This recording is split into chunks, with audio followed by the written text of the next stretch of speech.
오늘의 주제가 포스트 코로나 시대 그리고 스마트폰 그리고 건강한 가정 이 세 가지 키워드이기 때문에 거기에 맞춰서 말씀을 드리면 포스트 코로나 상황에서 스마트폰 중독을 예방하거나 바른 사용을 이렇게 좀 촉진하기 위해서 우리 가정에서는 무엇을 할 수가 있는가, 과연 또 어떻게 해야만 할 것인가 관련해서 첫 번째, 사용 문화가 그리고 생활 패턴이 나아가서 심리가 바뀌었다라는 것을 일단 이해를 해야 됩니다. 사회의 1차 공간이 가정이죠. 근데 이 가정 내에서 스마트폰이라는 공통점은 있는데 스마트폰을 중심으로 해서 세대 간의 사용 문화 격차가 그 어느 때보다 심해지고 있습니다. 화면에서 보시는 것처럼 지금 알파 세대인 우리 유아동 꼬꼬마 어린이들 스마트폰 중에서 유튜브에 목숨을 걸어요. 유튜브를 보고 유튜브로 공부를 하고 유튜브로 정보를 쌓고 성장을 하죠. 그리고 스마트폰을 조작하지 않습니다. 말을 걸어요. 커뮤니케이션을 해요. 빅스비 오늘 날씨는 어때?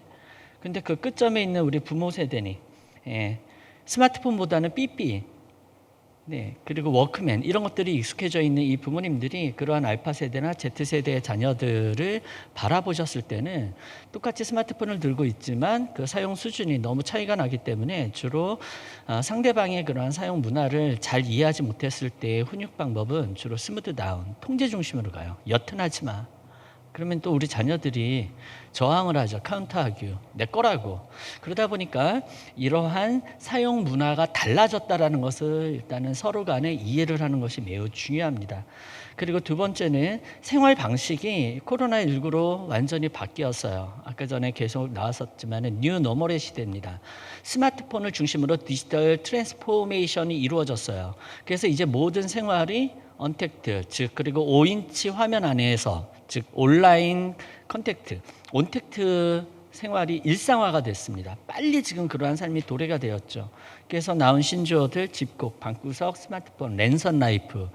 그러니까 중독이냐, 잘못된 생활 모습이냐를 얘기하기 이전에 일단 이러한 생활 방식도 이제 우리가 살아가야 될 하나의 또 다른 방식이라는 것을 빨리 수용하셔야 그 안에서 건강한 아날로그적인 여러 가지 생활 모습, 또 디지털적인 생활 모습들을 절충해 가실 수 있다는 겁니다. 또 나아가서 이러한 것들을 가정 내에서 먼저 얘기를 하고 소통을 하려고 하는데 안 되는 이유가 있어요. 감정이 올라와 버린 시대입니다. 그 어느 때보다 코로나 블루. 그러니까 우리 자녀들만 코로나 블루를 경험하고 있는 게 아니라 부모님들까지 경험하고 있죠. 청소년들이 지금 코로나 상황에서 가장 많이 경험한 감정은 정서는 불안, 걱정, 두려움, 우울함, 짜증, 분노, 충격, 공포였습니다. 아무렇지도 않거나 평온 감사는 1에서 3%밖에 되지 않았어요. 그러한 아이들의 감정과 정서를 토닥여줘야 되는 울타리 역할, 보금자리 역할을 하셔야 되는 부모님들의 감정도 거의 비슷하죠. 불안, 걱정, 두려움, 우울함 모두가 다 힘든 상황입니다. 부정적 정서, 감정, 기분이 이렇게 가정을 지배하고 있어요. 그 원인들도 보시면 알겠지만은 우리 아이들은 지금 친구를 만나지 못하는 것에 대한 그 욕구 박달, 사회성 이런 것들이 이루어지지 못하는 것에 대한 스트레스가 굉장히 큽니다. 그리고 우리 부모님들은 그래서 그 아이들이 집콕하면서 시간이 남아돌면서 낮과 밤이 바뀌고 온라인 수업을 따라가지 못하는 모습을 지켜보시는 그 과정에서의 스트레스가 크시죠. 근데 이러한 이제 상호 간에 서로 다른 주제에 대한 스트레스에 대해서 상대방이 일방적으로 이해해 주기만을 바라니까 이 부정적 감정이 사그라들지 않게 되고 서로 눈에 흰자위가 올라온 상태에서 계속 감정 중심의 이 충돌로 가는 그 자체를 대화와 소통을 통해서 이해하는 게 첫 번째 필요한 부분이라고 개인적으로 말씀을 드리고 싶습니다. 어찌되었든 이러한 여러 가지 변수 상황에서 가장 큰 변화가 뭐냐? 스마트폰 사용 시간이 늘어나 버렸어요. 그냥 늘어난 게 아니라 기존의 코로나 이전에 그 원래 그 아이들이 하루 동안에 보냈었던 중간 시간들, 학교를 가는 동안의 시간, 오는 동안의 시간, 친구를 만나서 노는 시간 모두가 다 남아버리고 공중에 붕 떠버렸습니다. 이러한 가용 시간을 방 안에서 그래도 뒤에 꽂아놓은 명작동화 읽으면서 보내라고 하기에는 7시간에서 9시간 이상 갑자기 남아버린 이 시간을 어떻게 활용해야 될지 아이들도 모르고 부모님들도 구체적인 대책이 없는 상황에서 고민들을 많이 하시기 때문에 남아버린 이 시간을 어떻게 생산적으로 보내게 할 것이냐, 사용할 것이냐에 대한 그런 대화들이 이루어져야 되겠죠. 포스트 코로나 가정에서 무엇을 어떻게 할 것인가, 그리하여서 또 말씀드리고 싶은 것은 두 번째는 중독의 패러다임이 완전히 지금 바뀌고 있습니다. 기존에는 언급되지 않았었던 여러 가지 문제들이 툭툭툭툭 튀어나오고 있습니다. 이러한 달라진 중독 특징에 맞춘 맞춤형 사용 규칙과 그리고 습관 훈련이 있어야 됩니다. 다시 말씀드리면 규칙을 세우는 것만이 능사가 아니에요. 이 규칙이 몸에 배이는 습관화가 되도록 같이 만들어가야 된다는 거죠. 기존에 이제 얘기되지 않았었던 중독으로 인한 여러 가지 이제 문제들 중에서 코로나 상황에서 더 커지는 것들, 예를 들어서 필요행동 실행력이 굉장히 급격하게 떨어지고 있습니다. 욕구를 충족하기 위한 행동들이 늘어날수록 해야만 하는 의무행동, 책임행동 이런 것들을 미루거나 지연하거나 안 하거나 했다고 속이거나 할 수밖에 없게 되겠죠. 자기를 조절하거나 조금 있다가 숙제 다 하고 스마트폰 해야지 하는 이런 만족 지연 능력도 굉장히 많이 떨어져 버렸습니다. 코로나 상황에서 스마트폰을 합법적으로 쓸 수밖에 없는 명분이 만들어졌거든요. 온라인 수업. 또한 생각하는 님, 이게 지금 굉장히 많이 떨어집니다. 아까 전에 이국 교수님 말씀해 주신 게 아주 중요한 의미가 있는데, 어떤 것들은 아날로그적으로 반드시 유지해야만 하는 것들이 있습니다. 이런 메타인지 능력 발달, 인간의 오감각을 활용해 가지고 이런 것들이 골고루 발달이 되어야 되는데, 지금 스낵컬처 그리고 유튜브 영상, 이 보여지는 이러한 이제 콘텐츠 소비에 익숙해져 있기 때문에 내가 생각하는 것들에 대해서 인식하거나 그것을 독해하거나 스스로 판단할 수 있는 힘이 굉장히 많이 떨어지고 있습니다. 초등학교 1학년 어린이의 지금 평균 집중 시간이 15분을 못 넘는다고 하죠. 이 15분은 유튜브 평균 그 재생할 때의 그 설계 법칙하고 맞아 떨어집니다.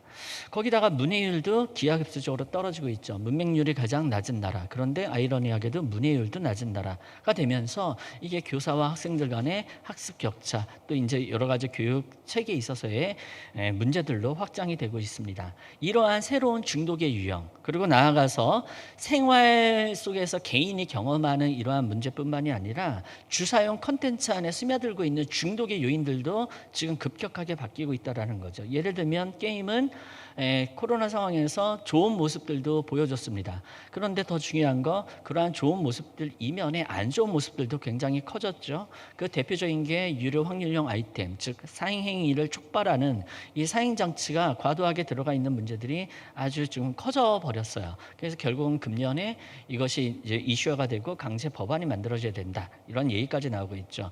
즉 뭐냐, 게임을 하는데 예전에는 시간을 매몰했어요. 시간을 매몰하게 되면은 그 시간이 아까워서라도 게임을 못 지웁니다. 그래서 예전에 게임 중독의 모형은 대부분 머리에 떡이 져가지고 학교를 안 가고 밤새 게임하는 모습, 이 시간 매몰 중심으로 얘기를 했는데, 지금은 재화 매몰로 더 강력해졌습니다. 자기의 원래 계획이 없었던 돈이 충동적으로 투입이 됐을 때는 게임에서 더 못 빠져나와요. 왜?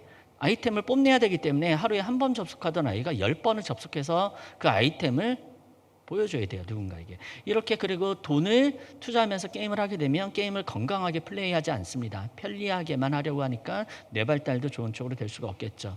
그거보다 더 강력한 것이 관계 매몰이에요. 현실에서의 관계를 등한시하게 되고 가상세계 지향성 혹은 가상공간 지향성이라고 부르는 이 문제가 지금 가장 강력한 중독의 요인이 되는데, 그 안에서 만난 사람들 안에서 거기에서 목숨을 걸게 되면 못 빠져나오게 되는데, 지금은 그 중간 단계인 재화 매몰이 지금 심각해졌다라는 거. 그래서 이러한 것들을 가정 내에 계시는 보호자와 또 사용자인 자녀들이 동시에 인식하는 게 참 중요한 것 같아요. 중독을 예방하는 게 최선이지만 내가 중독일지도 몰라, 이 사용은 문제가 있어를 알아차리는 것만으로도 빨리 빠져나올 수 있다고 봅니다. 정리를 해서 때문에 이렇게 달라진 중독 특징에 맞춘 사용 규칙 설정이 이루어져야 되겠고, 예전에 1차, 2차 종합 계획 때까지만 해도 사용 제한 중심의 정책을 폈어요.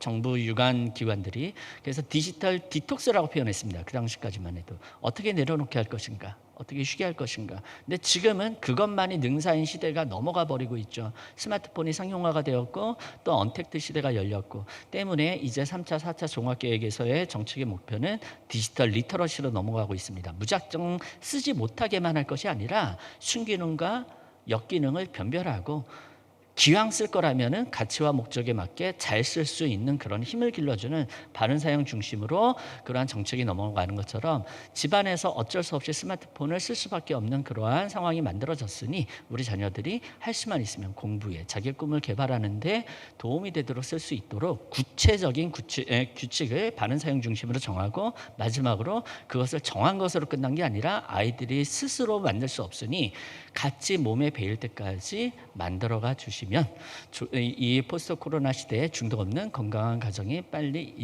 이루어질 거라고 말씀을 드리고 싶습니다. 이상입니다.